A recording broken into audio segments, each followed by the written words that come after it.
Not sure how you can take a small semicircle pattern and expand it into a larger one? If so, this video is just for you.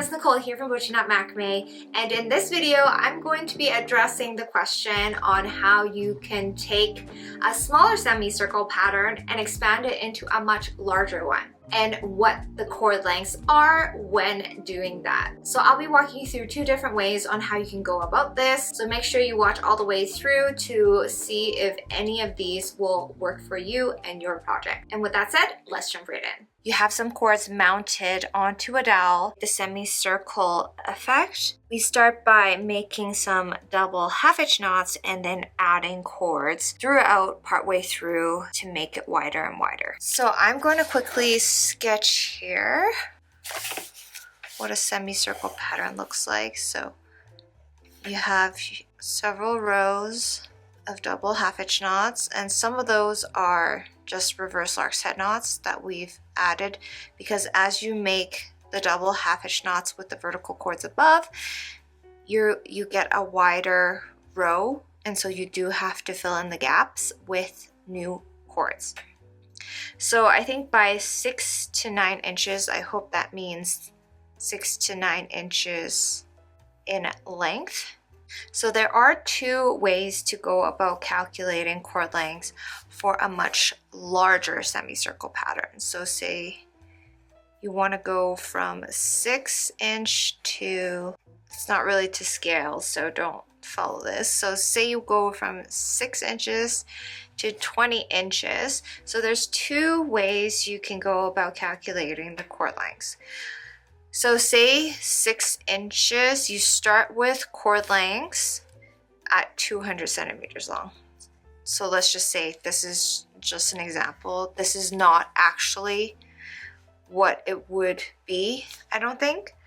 I'm just pulling a number here so we can do some math. So say 6 inches per your tutorial, you start with 200 centimeter cord lengths. So you always start with your longest cord lengths. As you add cords partway through, the cords should get shorter and shorter. So say you start with 200 centimeters. We're gonna do some quick math here and figure out a multiple. So we go 200 divided by 6, which is about 33.33. So we're going to use that same multiple, so say 20 inches, and we're going to multiply it by the multiple. So 33.33. So 20 times 33.33.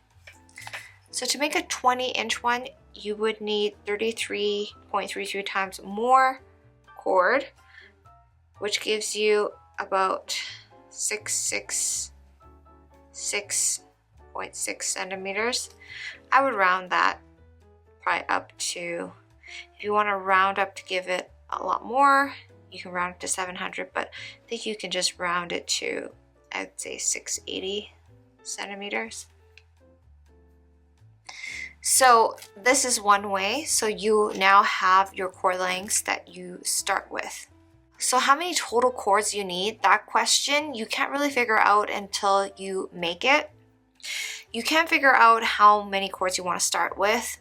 So say you only started with maybe 2 or 3 for the 6-inch one, you might want to more than double that. So I would go 6 to 8 strands to start with. Then you would make your first row of double half-inch knots. You shouldn't need to add cords on your first row, but if you do, what you would do is, so taking this for example, so I'm just going to just quickly do some double half-inch knots here. This is basically how you would start a semicircle pattern. Don't need that many cords. So say you start with 3 cords in the middle, and then you make a row of double half-inch knots from left to right. Take this anchor cord, make a vertical larkspur knot onto the other end of the dowel, so your first row is made. And so you can start your second row of double half-inch knots. Now you start with the far left cord again. Make sure you shift it up, and you can already see here that there's a gap. So there's a gap here when I shifted the cord up between the last cord that we used and then the next cord. So it would be a good time to add a new strand of cord here. So the length of this strand that you would add, what I would do is measure the length of the cord right beside it. So taking this cord, for example,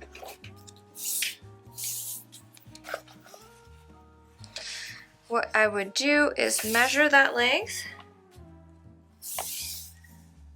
So that gets me to 80 centimeters. So 80 centimeters times 2. So for start with these 6 to 8 strands, add cords. So partway through, so measure adjacent cords. So you would measure adjacent cords.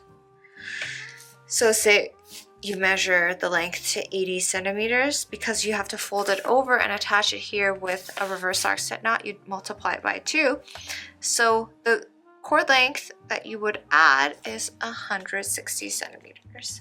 So say the strand of cord is 160 centimeters. What we would do is attach it onto the anchor cord with a reverse larkspur knot because it does mimic the look of a double half-inch knot. And then it fills in that gap right there, and then you can continue on with your row of double half-inch knots.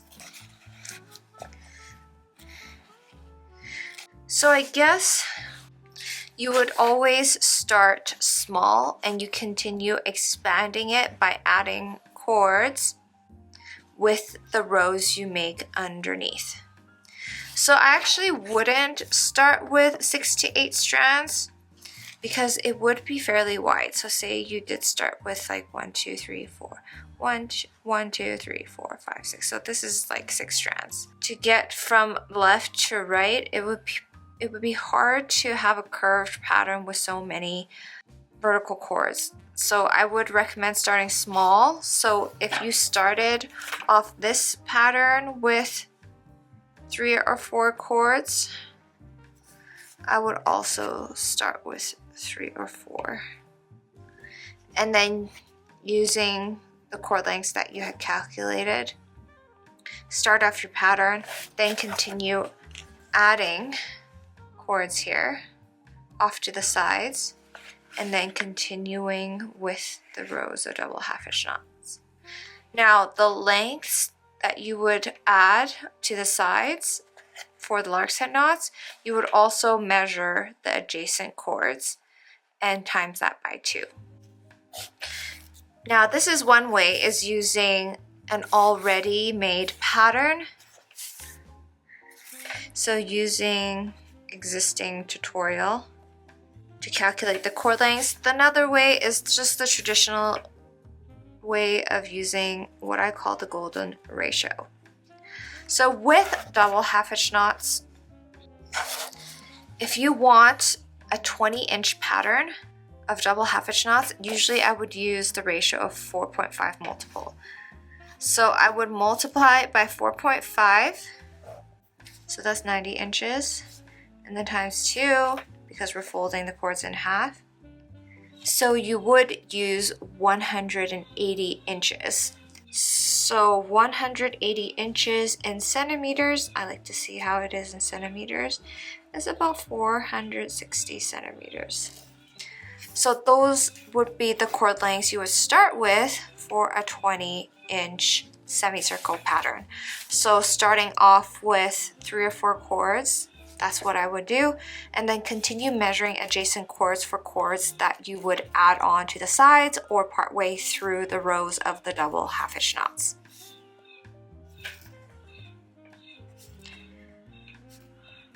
Cords, and then measure adjacent cords.